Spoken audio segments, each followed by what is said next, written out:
Welcome back to Gospel First. As we continue today, we arrive at the moment when Jesus speaks publicly for the very first time.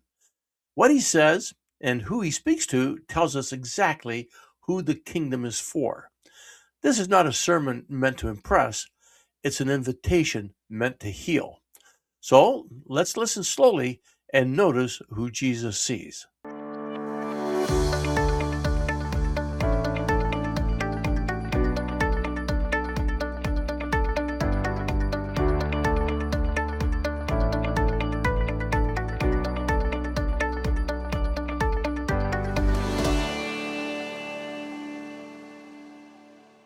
Today we're in Matthew chapter 5, verses 1 to 26. This is the moment when Jesus finally speaks publicly. And what he says tells us exactly who he came for. Jesus sees the multitude in Matthew 5, verses 1 and 2. Matthew sets the scene like this. And seeing the multitudes, he went up into a mountain. And when he was set, his disciples came unto him, and he opened his mouth and taught them. Notice what Matthew tells us first. Jesus sees the multitudes. Before teaching, before correcting, before inviting change, he sees them. People with complicated lives, mixed motives, unfinished faith, and then he sits. This is not shouting. This is not condemning. This is deliberate, gentle teaching. Jesus begins not from a place of distance, but from a place of attention. So what's the principle here? Jesus teaches from a place of seeing, not judging. In Matthew 5, chapter 3 to 12, it starts off with, "Blessed are the poor in spirit, for theirs is the kingdom of heaven. Blessed are they that mourn, for they shall be comforted." That's Matthew 4. "Blessed are the meek, for they shall inherit the earth." Matthew 5:5. These are not descriptions of people who have it all together. They are descriptions of people who know that they don't. Poor in spirit means aware of need. Mourning means feeling lost deeply. Meekness means quiet strength without self-promotion. Jesus is not praising suffering. He is naming who God draws close to. This is not only a future promise, it is a recognition.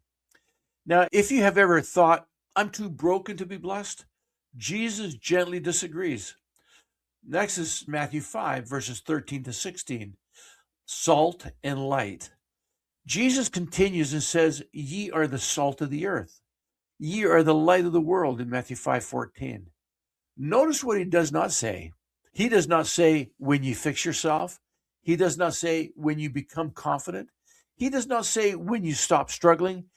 He says, "Ye are." Salt does not announce itself.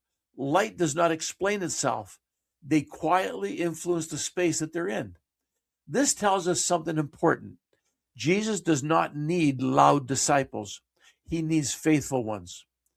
So here's something to think about. Where might God already be using my quiet faith? Am I underestimating small goodness? Jesus and the law is the next part in Matthew 5, verse 17 to 20. Then Jesus says something that could sound intimidating. "Think not that I am come to destroy the law or the prophets. I am not come to destroy, but to fulfill." In Matthew 5:17, Jesus says he's not lowering the bar, he's deepening the meaning. He is not interested in outward compliance alone. He is interested in the heart beneath behavior. This is not about becoming stricter, it is about becoming truer. What's the principle? Is that Jesus moves righteousness from appearance to intention. Anger, reconciliation, and the heart. That's in Matthew verses 21 to 26. Now Jesus slows everything down. He says, "You have heard that it was said by them of old time, 'Thou shalt not kill.'" That was in verse 21. Then he adds, "But I say unto you that whosoever is angry with his brother without a cause shall be in danger of the judgment." In verse 22. So Jesus goes beneath the surface. He speaks of anger, of resentment, of unresolved hurt, not to shame, but to heal. He knows that unspoken anger breaks relationships long before it breaks laws. Then he says something startling in Matthew 24, verse 24. "First, be reconciled to thy brother, and then come and offer thy gift." So what he's saying here is before worship, before religious performance, before appearing righteous, values restored relationships more than outward devotion. Here's something to think about. Is there a relationship God might be inviting me to soften? What would reconciliation look like? Not perfectly, but honestly. So in closing, I want you to think about this. Jesus begins his great sermon by blessing the broken, affirming the quiet, and inviting the wounded to heal.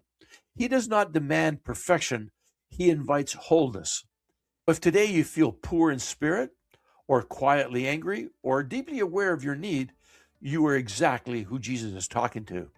And he is still seated, still teaching, still seeing you. So thank you for being with us today.